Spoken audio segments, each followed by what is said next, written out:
Tonight, the air defense of the armed forces of Ukraine destroyed 7 enemy air targets. According to Ukrinform, the command of the Air Force of the Armed Forces of Ukraine announced this on Telegram. In the south of the country, anti-aircraft missile units of the Southern Aviation Command shot down a Shahed-136 kamikaze drone and a Russian attack helicopter, the type of which is being specified.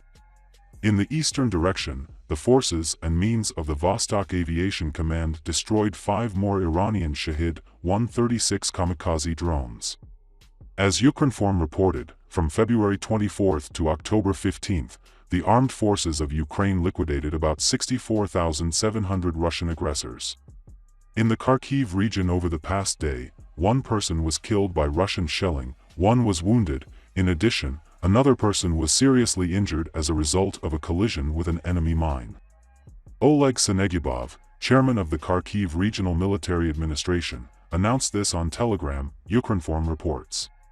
According to the Regional Center for Emergency Medical Assistance, as a result of shelling by the enemy in the border zone of the Kharkiv region, a 66-year-old civilian was killed, a 74-year-old man was hospitalized with a wound in the Kupiansky district. A 65-year-old man was seriously wounded by an enemy mine explosion in the Chugovsky district, Senegubov said. According to the OVA, over the past day, the enemy shelled Kharkov and the settlements of Kharkov, Izium, Kupiansky, and Chugovsky regions. As a result of the shelling in Volchansk, a private house was damaged, an unused store building in Izium was damaged, non-residential and outbuildings were also damaged, and fires broke out. The administration emphasized that, despite the daily deepening of the territory of the region, the mine danger remains very high. Fighting continues along the collision line in the area. As reported, in the Kharkiv region, fighting continues for the complete liberation of the Kupiansky district. The Netherlands has joined the Interflex initiative to train the Ukrainian military in the UK. This was stated by the Minister of Defense of the Netherlands Kajsa Ollongren in an interview with Army-Inform, Ukrinform reports. The main aspects of the military support of the Netherlands, the supply of weapon systems, the training of the Ukrainian military and the provision of food. In general, we do not disclose any details regarding the supply. The exceptions are howitzers, anti-aircraft missiles and training in the UK, Ollongren said. She stressed that not only the supply of military ammunition, but also the education and training of troops are of paramount importance for the continuation of the struggle of Ukraine. We have joined the initiative of one of our most valuable partners, the training of the Ukrainian military in the UK. Operation Interflex is a unique multinational training program created in the UK, at the end of which you receive trained soldiers for a year. Initially international in its content, Operation Interflex is supported not only by the Netherlands, but also by Canada, Sweden, Norway, Denmark, Australia, New Zealand and Finland, the Minister of Defense of the Netherlands explained. She also added that the European Union has decided to launch the UMM program, which will provide training for the Ukrainian military in Poland and Germany, and the Netherlands will also take part in this program. As Ukrinform reported, Tiny Cox, chairman of the Parliamentary Assembly of the Council of Europe, PACE, is convinced that the PACE decision to recognize the current Russian regime as a terrorist one will be heard in other international organizations. Russian troops will continue the offensive on the regions of Ukraine. In Kherson, the invaders are trying to resume traffic across the Dnieper. According to Ukrinform, this is stated in the summary information of the regional military administrations on the situation in the regions of Ukraine as of 9 o'clock on Saturday, October 15. At night, the Russians launched 4 drone strikes on the Zaporozhye region. In the morning they shot down another 10 S-300 missiles. Due to the attacks of the Shahed-136 UAV in Zaporozhye, infrastructure facilities were destroyed around midnight. The fires were localized in time. There were no casualties. In the morning, the Russians fired 10 rockets at the regional center. A number of energy and industrial infrastructure facilities have been destroyed. Information about the victims is being specified. In the Kiev region, the aggressors attacked one of the houses at night. There are no victims. Information about the consequences is specified. In the Chernihiv region, Russian troops carried out 3 attacks on the Novgorod-Seversky region from mortars and dropped ammunition from UAVs in a day. One of the mortar attacks took place at night. According to preliminary data, there are no losses and destructions. In the Sumy region this morning there was a mortar attack on the village of Belopolskia. Border shelling continues. The Russians are shelling the Rechkovskaya Gully, bordering Belopolskia. Data on the consequences and victims are being specified. Yesterday, during agricultural work near the village of Slavgorod, the village of Krasnopolsky, a combine exploded. There were no casualties. Also over the past day, the enemy carried out a mortar attack on the territory of the village of Glukhov. There are no casualties or destruction.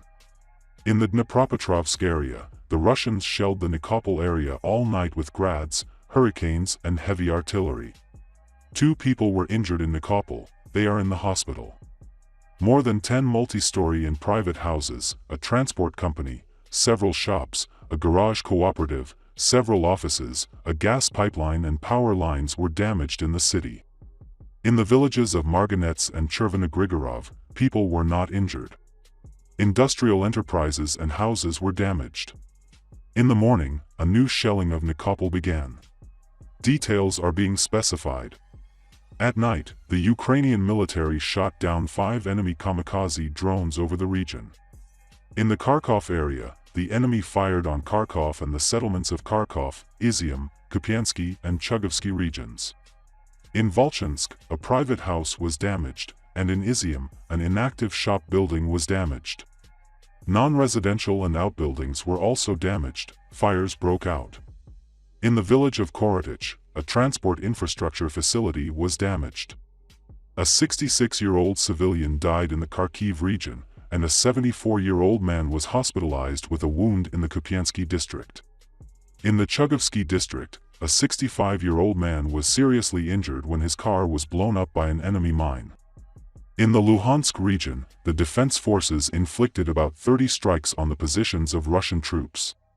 The defeat of 25 areas of concentration of weapons and military equipment, as well as 3 anti-aircraft missile systems of the enemy was confirmed. In addition, air defense units shot down 9 UAVs. During the day, rocket troops and artillery attacked 4 command posts, 15 areas of concentration of manpower, weapons and equipment, 12 ammunition depots, 1 artillery installation and 20 other important objects. Repulsed 13 attempts to storm the Russians. The enemy carried out 15 artillery and mortar attacks, inflicted 3 air and 2 missile strikes on the positions of the armed forces of Ukraine. Invading internet resources report a large number of wounded Russians. Many hospitals in the Luhansk region do not accept citizens due to the workload of doctors and lack of places. In the Donetsk region, at about 1 in the morning, the enemy fired cluster shells at the village of Alexandro Sholtino, the village of Konstantinovsky. The house is destroyed. In the morning there was shelling of Konstantinovka. There is a hit in the production premises of the Conti plant. Over the past day in the Donetsk region, 2 people died, 6 were injured. In the Nikolaev region, the settlements of the Bereznegovitsky community on the line of demarcation are under constant fire. Last night, the surroundings of one of the villages of the community were shelled. There were no casualties. Information about the damage is specified. Active hostilities are going on in the Kherson region. The Russians continue to hold the line and fire at Ukrainian positions and settlements. The enemy is trying to resume movement across the Dnieper. In Kherson, the invaders stole 13 out of 15 barge-type floating craft from the river port to transport personnel and equipment across the Dnieper. According to the Operational Command South, enemy aircraft twice attacked the positions of the armed forces of Ukraine in the Davidov Broad area from a helicopter and attack aircraft. Lossless. Ukrainian aircraft attacked 4 enemy air defense positions in the areas of Berislav and Kharkov.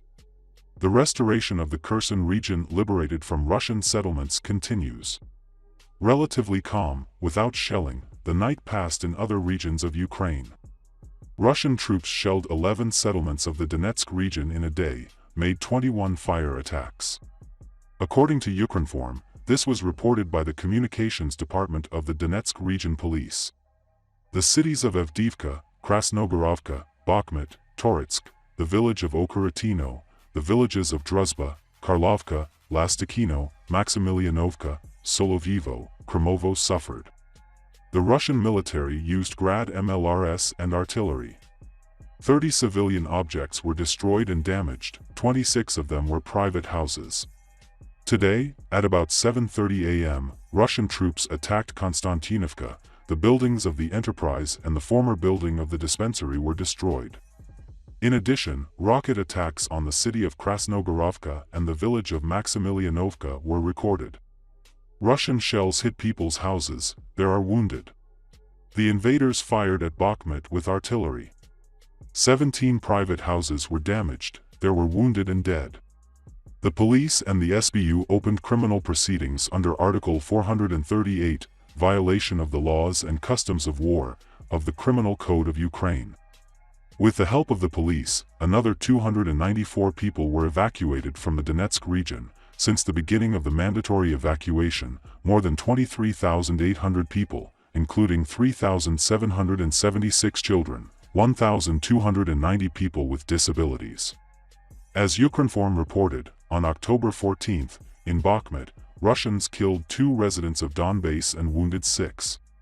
In addition, the bodies of 6 more civilians killed by the Russians were found in the liberated Lyman.